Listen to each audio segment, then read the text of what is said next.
नमस्कार साथियों, Vishnu education group के डिजिटल प्लेटफॉर्म में आपका स्वागत। मैं मनीष सैन। साथियों, आज हम पढ़ने वाले हैं इंट्रोडक्शन ऑफ कंप्यूटर, कंप्यूटर का परिचय।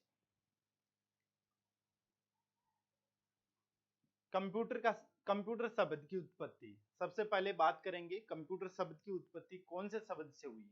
तो बात करेंगे कंप्यूटर शब्द की उत्पत्ति अंग्रेजी भाषा के कंप्यूट शब्द से हुई है। कौन से शब्द से हुई है? कंप्यूट शब्द से हुई है।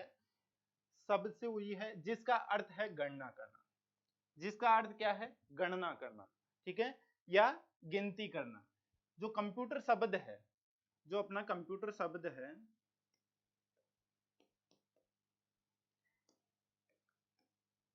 जो अंग्रेजी भाषा के, अपन ने पढ़ा है कि अंग्रेजी भाषा के कंप्यूट शब्द से बना है, जिसका अर्थ क्या है? गणना करना। कंप्यूट शब्द का देखो, कंप्यूटर शब्द जो बना है वो कंप्यूट शब्द से बना है। इसका अर्थ क्या है? ओनली गणना करना। और जो अपना कंप्यूटर है वो कौन सी भाषा का शब्द है? वो लैटिन भाषा का शब्द है। कौन सी भाषा का शब्द है? लैटिन भाषा का शब्द है। और जिसका अर्थ क्या है? कंप्यूटर शब्द का अर्थ क्या है? गणना करने वाली मशीन। जो कंप्यूटर शब्द है इसका अर्थ है गणना करने वाली मशीन।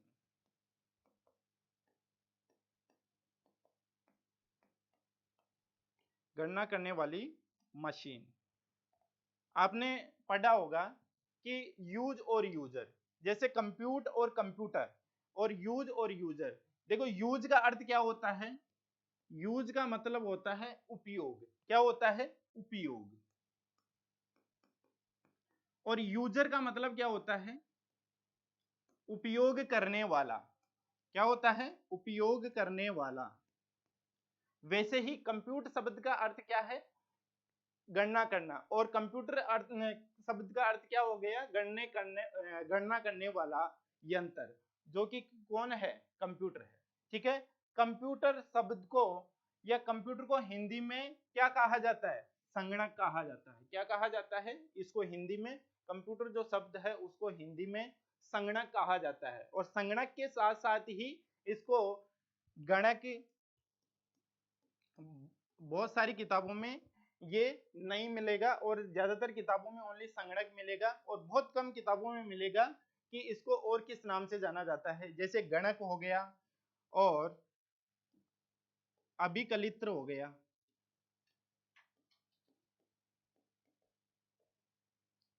गणक हो गया, संगणक हो गया और अभिकलित्र हो गया।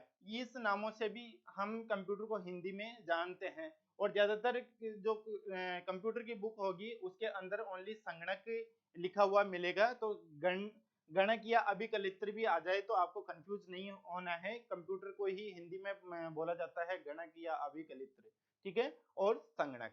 इसी के साथ साथ कंप्यूटर अत्यधिक तेज गति से अंक गणितीय कार्य को कर सकता है।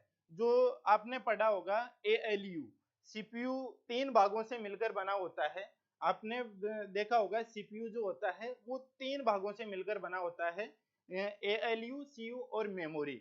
वैसे ALU का अर्थ होता है अर्थमेटिक लॉजिक यूनिट, ठीक है। तो इसके अंदर बताया गया है कंप्यूटर अत्यधिक तेज गति से अंक गणितीय गणना करता है। मतलब अर्थमेटिक कैलकुलेशन और लॉजिकल कैलकुलेशन, दोनों प्रकार की कैलकुलेशन कौन करता है? कंप्यूटर करता है। जो अंक गणितीय गणना, जो कि पहले के जो कंप्यूटर होते थे ओनली क्या करते थे? ओनली अंक गणितीय ही गणना ही करते थे। जब मानव जब जो होते थे, पहले के जो कंप्यूटर चलते थे उसके अंदर क्या होती थी? ओनली अंक गणितीय गणना की जा सकती थी। लेकिन जो आजकल के जो कंप्यूटर चल रहे हैं उसके अंदर कंप्यूटर में अंक गणितीय गणना भी करते हैं और तार्किक गणनाएं, जो कि लॉजिकल कैलकुलेशन भी कर सकते हैं। तो आजकल के जो कंप्यूटर होते थे वो क्या करते हैं? उसके अंदर एक साथ ही फाइल डाउनलोड कर सकते हैं, कोई भी वेब ब्राउजर खोल सकते हैं, इमेज वगैरह देख सकते हैं, उसी के साथ साथ गाने वगैरह भी चला सकते थे। लेकिन पहले के जो कंप्यूटर होते थे उसमें क्या होता था? पहले ओनली कैलकुलेशन, जैसे कैलकुलेटर जो होता था उस तरीके से कार्य करते थे। ओनली कैलकुलेशन के लिए कंप्यूटर का उपयोग किया जाता था।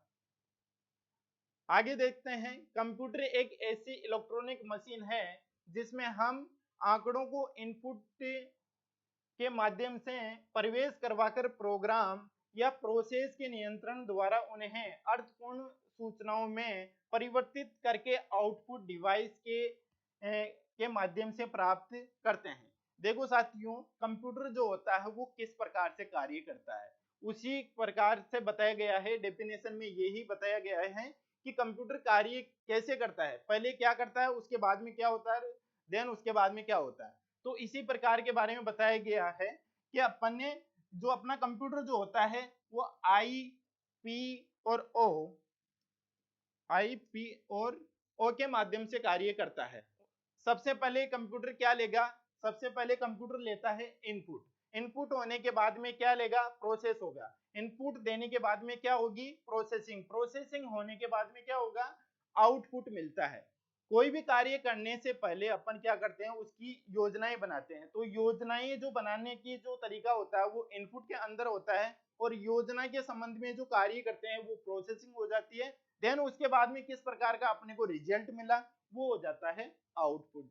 तो कार्य कोई सा भी ले लो, कंप्यूटर का ले लो या अपने दैनिक जीवन में जैसे कोई भी किसी भी इंस्टीट्यूट पे अपन ज्वाइन करते हैं, जैसे उसमें ज्वाइन करने के लिए पहले क्या करते हैं, अपन एडमिशन लेते हैं। तो एडमिशन क्या हो गया, अपना एक इनपुट हो गया, ठीक है। अपन क्या है, इनपुट हो गए, उसके अंदर मतलब अपने आदेश दे दिए कि अपन इस क्लास में बैठेंगे और इस क्लास में अपन ने प्रवेश ले लिया। उसके बाद में जो प्रिपरेशन जो होती है, जो अपन ने 3 महीने 4 महीने और साल भर का जो भी कोर्स लिया, उसके अंदर जो पढ़ने का जो टाइम होता है वो हो गई अपनी एक प्रोसेसिंग। और प्रोसेसिंग के बाद में अपने को क्या मिलेगा कि उससे संबंधित अपन को क्या करना है, एग्जाम देना पड़ेगा। देने के बाद में क्या होगा, अपने को रिजल्ट आएगा। रिजल्ट में जो अपना आउटपुट आएगा, किस प्रकार से रिजल्ट आया, वो एक अपना आउटपुट हो गया। तो कंप्यूटर भी कार्य उसी प्रकार से करता है जैसे अपन दैनिक जीवन में कार्य करते हैं।